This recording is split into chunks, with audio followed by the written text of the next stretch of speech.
Hi, my name's Louie from New Acre Leisure, and today we're going to be talking about this 2009 Toyota IQ, and we're going to be talking about some things that you might not know about these cars.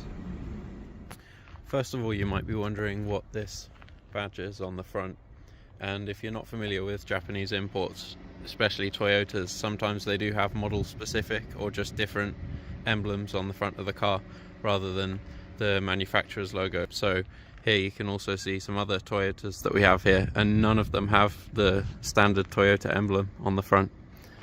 So starting from the outside, then the IQ has a lot of features that city cars, and especially ones as small as this, don't typically have. So one of these is keyless entry.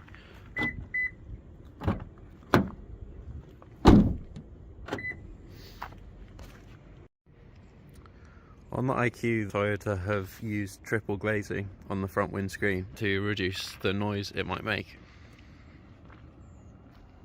Those of you who do know about Japanese imports may be wondering, is this a K car? And the answer is no.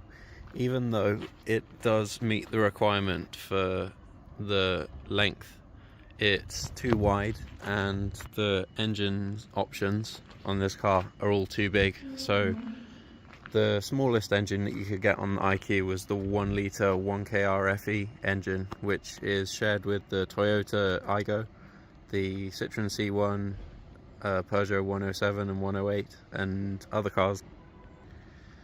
You could also get this car with the 1.3 litre engine, which is also shared with the Yaris and a few other smaller Toyotas. And in some markets you could also get it as a 1.4 litre diesel.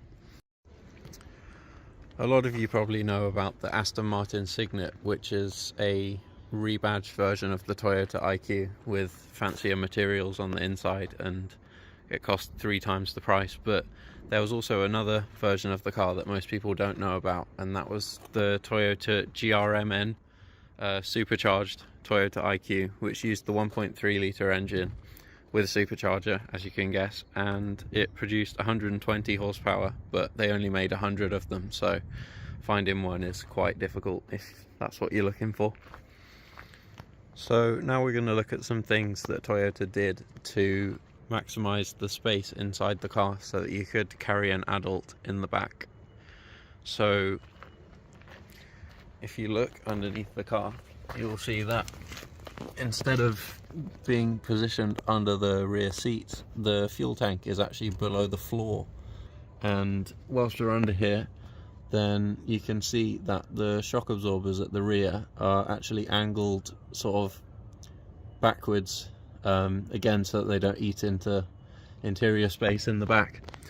And if we go around the front, then I'm not sure which is the best angle to show this from actually.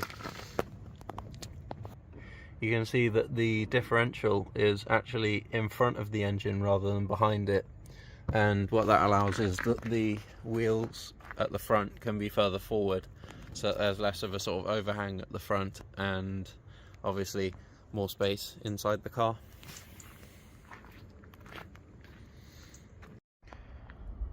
Despite its size though, this car was tested by Euro NCAP and it was awarded 5 stars for crash safety. Now, part of the reason that the car got a 5-star safety rating was the fact that even though it's a little car, it has 9 airbags in it, and one of those is one that Toyota developed specifically for this car, which is a curtain airbag for behind the heads of the rear passengers. So moving on to the inside, those of you who already own one of these cars will already know a lot of these things, but you might be surprised by some of them. So in the front we have no typical glove box, but in fact we have this sort of detachable pouch here. So the reason that that's detachable, obviously to increase knee room in the front. If you just bear with me a minute. Yeah, so the idea of that is so that you can move the front seat very far forward for the front passenger, and even though this is as far forward as it would go, there is actually a surprising amount of knee room here, so you can fit at least one adult in the back here.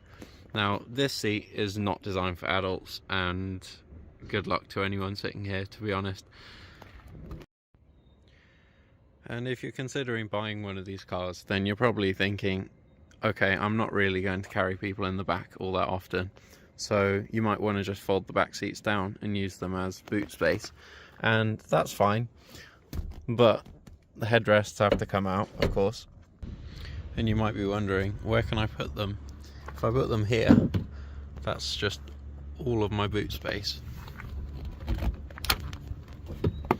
But Toyota thought of that, and if you look under the rear seats and pull this little toggle here,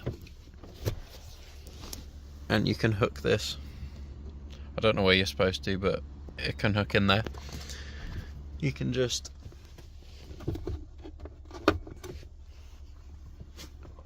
put your headrest into that little storage space, and now they're out of the way.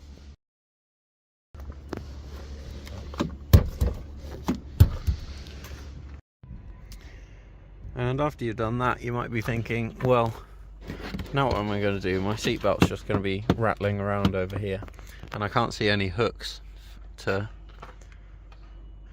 keep it held in place. But no problem. Instead of hooks, Toyota have put this little cutout here where you can just push that into there, and same on the other side. And this car here is for sale with us at New Acre Leisure. It's a 2009 58 reg. It has 82,000 kilometers on the clock, so just over 50,000 miles.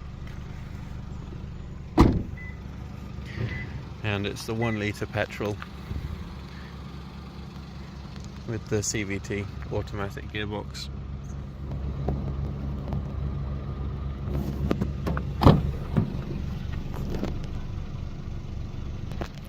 If you want to inquire about this car, then just quote stock number B3.